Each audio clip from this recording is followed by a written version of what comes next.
Meryl earlier on spoke about this difficulty of being 20 years younger than the next youngest person in the club. I had exactly the same problem. And the problem is creating credibility. That is a big deal, and it's a hard thing to do. So as a result of Toastmasters, I was around 22, 23 years of age when I became a professional speaker. All the Toastmasters skills in the world, all the technical confidence, no message whatsoever, zero wisdom. What does a 23-year-old say to a group of CEOs?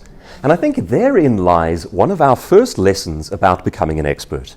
You don't have to know everything in the universe. I've seen a few folks get this one dreadfully wrong, where it's like, arrive at the venue, well, when I was 25, here's how I got my Porsche and started my multinational company, and if you're not where I am at the age of 27, you are a failure. That's not helping anyone. You don't have to be an expert beyond the thing that you are an expert at. If you're in this room, you know more about public speaking, body language, and confidence than most people. To a degree, you are an expert on that and can teach it. And that's where I began. I started with simple motivational speeches about how to be more confident, how to take more risks and take more chances. And it had the credibility, and it didn't try to overstretch itself, and that worked. Then over the years, my job became the very difficult task of building and growing that credibility.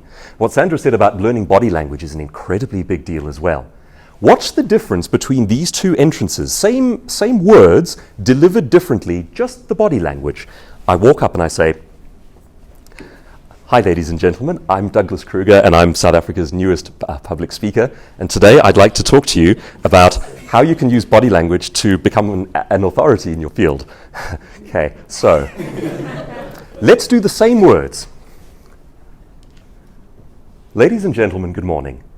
My name is Douglas Kruger, and today I'd like to show you 5 ways that you can become more powerful using body language alone. Let's look at the first one. Now, do you feel the difference there? That's what we're taking away from Toastmasters. We are learning that credibility, that authority that gives us the impetus to go forward. Then what I started doing was adding content to what I do.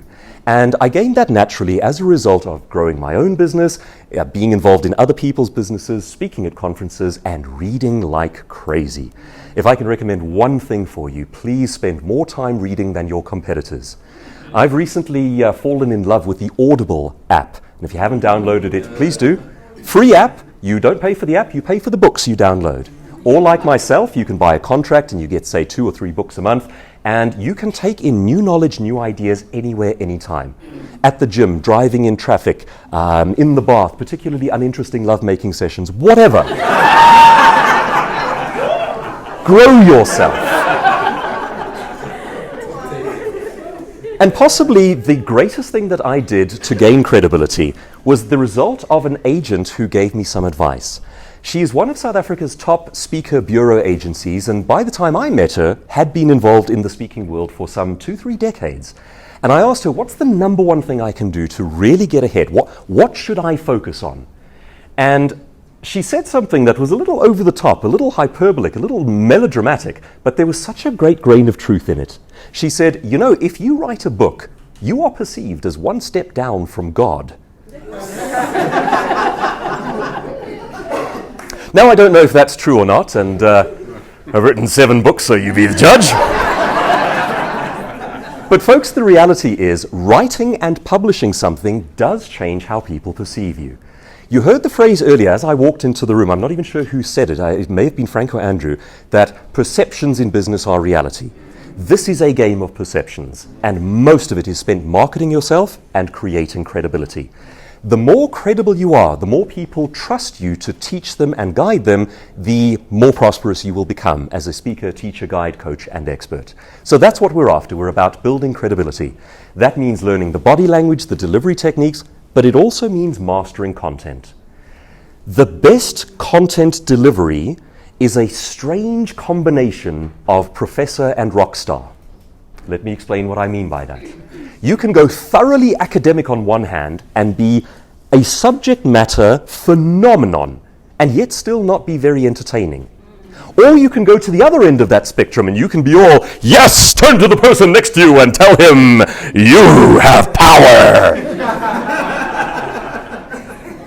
somewhere in between those 2 points is the person who knows a great deal, but also knows how to make it come alive. The person who is entertaining, funny, moving, emotional, who mixes all of this great how-to information with something that makes it come alive in the imagination. Book recommendation, if you have the time or inclination, Steven Pinker, The Sense of Style. The Sense of Style by Steven Pinker. You don't even need to read the whole book. Go for the first 50 pages. Here's the most important point that he makes. He says the best writing and the best speaking all do one critical thing. They make the audience see moving imagery in the imagination. So why did I start the way that I did? I said, it's a Thursday evening and Billy Selakani pulls up in his new BMW. And he's got the wealth, but he's also got the right principles. Now I could have simply said to you, you can become wealthy, but you have to have the right principles. It's not the same as if I paint that picture for you. You'll never forget the Billy Selakani idea. And if it sticks in your mind as a guiding idea, a guiding heuristic, it can lead you forward. That's what we do. That's what we do for a living. If you're not in my nation and you'd like to read one of my books, they're all available from Amazon as Kindle ebooks and on the Audible platform read by the author.